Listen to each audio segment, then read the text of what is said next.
Hello and welcome. We will be looking at segments, rays, parallel lines, and planes.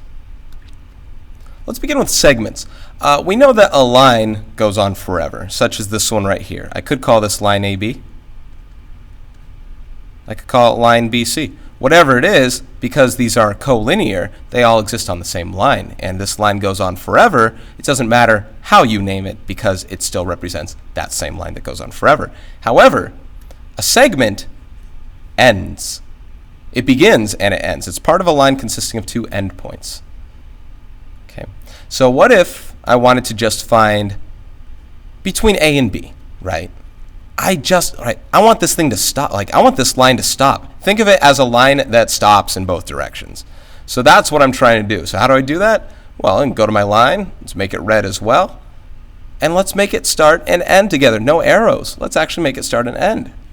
And voila, I have created what is called a segment or a line segment. A line goes on forever, a line segment does not. Now how do I write that? Just like that. Now what's the difference between this and line AB? Line AB has those arrows. Okay, that's line AB. This is segment AB, no arrows. Okay. Now segments have definite length values. Now I might not know what the value is, but it definitely has a value. Maybe it's 4 inches,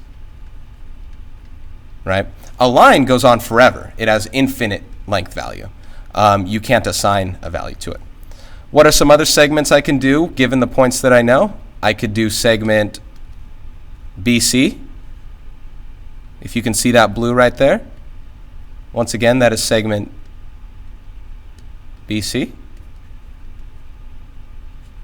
You could also call it segment CB. It's still the same distance, right? And those 2 points are still represented. I could also do line segment AC from A to C.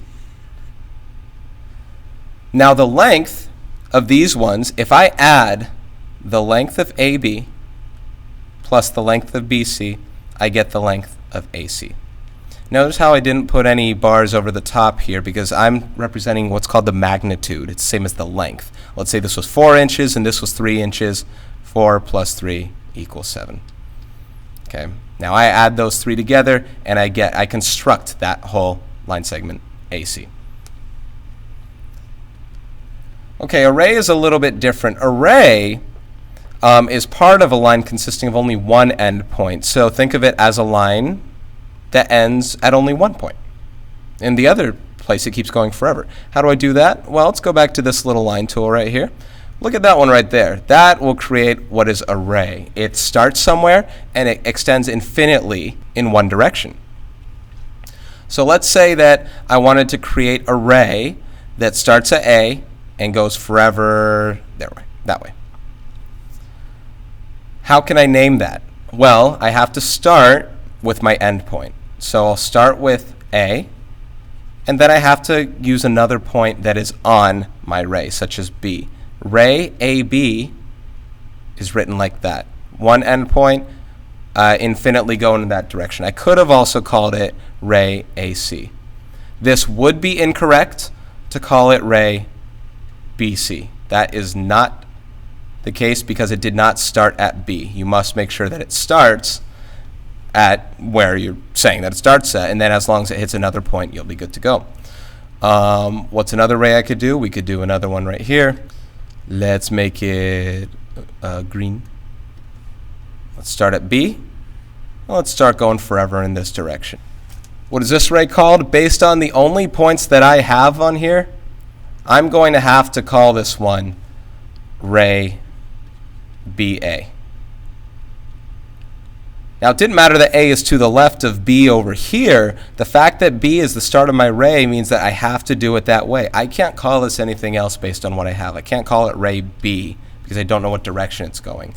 The point A helps verify for me that it's going strictly to the left.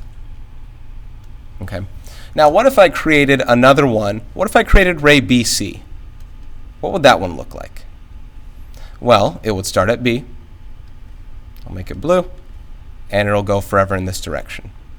Okay? There's ray BC, and there's ray BA. If you saw this little asterisk note down here, These are called opposite rays.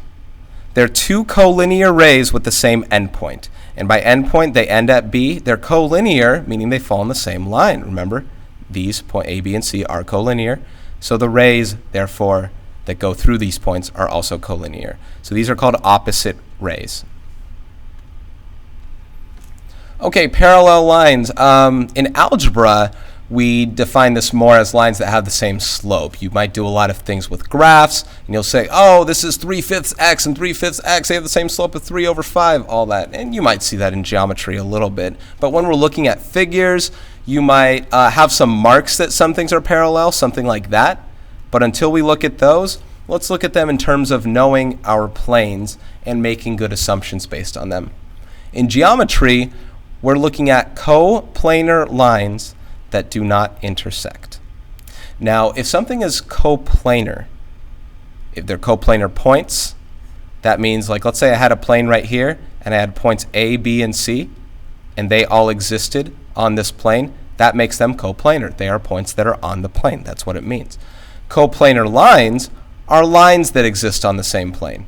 So if I reconstructed this thing again right here, and I created two lines, let's say there was a line right here, or a segment, it doesn't matter which, but I draw a line, boom, right there, and another line right there. They don't have to be parallel, but they have to be on the same plane. Now, if they do not intersect, they will be parallel. So what if I took this line right here, and I just duplicated it right here, and I said that they were on the exact same plane? Okay, that would make them parallel.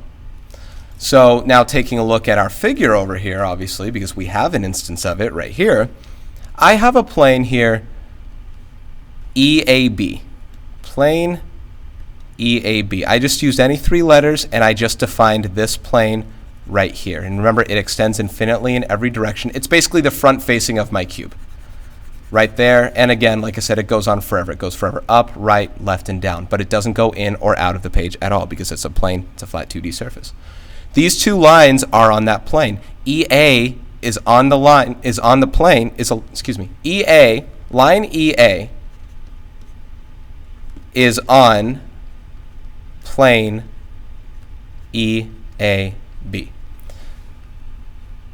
Also, line FB over here is on plane EAB. To be on a plane is to be coplanar, right? If they're coplanar lines, those are lines that are on the same plane. Now, if they do not ever intersect, right? This is one of those postulates. If two lines go on forever and they do not intersect, they are said to be parallel. If lines are non-coplanar, then they will not intersect. Let's take a look at what that means. Because that's not the only plane I could have used. You look at these two things and you say that they are parallel for that reason. Yeah, that's true. These two lines, red and green, right here, line FB and line CB, they are obviously not parallel and they intersect. However, they're on the same plane. So take a look at that again. What plane are these two intersecting lines on? Well, you can use the letters to help yourself out. F, B, C. Plane FBC is the plane which these two lines are on. If any two lines intersect, then they are definitely coplanar. Now, that's those two lines right there. What if I look at, instead, line CB and line AE? These two lines are not on the same planes. Okay? If you imagine, remember, this line is on this plane that goes like this. And imagine that the plane's going in that direction, just like the face that I showed here. This line is on a plane that's going like this. Now, I know you might say, oh, look, blue's going to touch purple. Yeah, but they're not really facing each other. What I want you to do is take two pieces of paper. I'm going to do it right now. You'll hear the sound effects. I took two pieces of paper right here. Put one right in front of you that's like facing like straight up and down right in front of you, like you're reading a piece of paper. And then take another one that is going, like the other facing of the cube. So hopefully you have those two things. Now I want you to look at one of them. Look at the one that's going straight up and down. Look at it to the far left side, say, and draw a line that's going straight up and down through it. Now take the other plane that's going away from you and toward you and look at the one on the bottom that's going in and away from you. Those two lines will never intersect. Obviously, this is a terrible example because I'm doing it without showing you a recording of it. But this line, assume that this line EA is actually on your computer screen. So that means that B is also on your computer screen. That means that C is going into your computer when you go towards C, and going away from B this way is going out of your computer screen. Pretend like it's sticking out right toward you. Will a line sticking out right toward you ever intersect with a line that's going up and down on that computer screen if they never intersected in the first place? No, because these are on different planes. They are coplanar, they will not intersect. This is called skew. I'm sorry for the terrible example.